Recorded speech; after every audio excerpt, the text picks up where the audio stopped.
रह पाई। अपनी इस संतान को भी मृत देखकर छोटी बहन के पांव तले जमीन खिसक गई।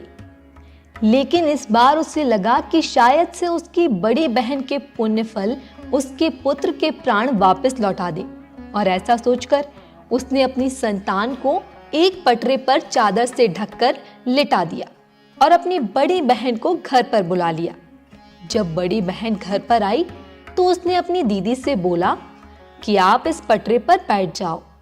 जैसे ही बड़ी बहन बैठने लगी, उसके पल्लू ने उस शिशु को स्पर्श किया और वह रोने लगा। उस नन्हे से शिशु को रोता देख बड़ी बहन क्रोधित हो गई और गुस्से में बोली, तुम मुझसे कैसा पाप करवाने जा रही थी? अगर इस बच्चे को कुछ हो जाता तो? यह सुनकर छोटी बहन बोली, अरे दीदी, यह तो पहले से ही मृत था। यह तो आपके भाग्य से जीवित हो गया है। आपने हमेशा शरद पूर्णिमा का व्रत विधि पूर्वक किया है और यह उसका ही फल है कि आपके पल्लू के स्पर्श मात्र से मेरी संतान जीवित हो गई है।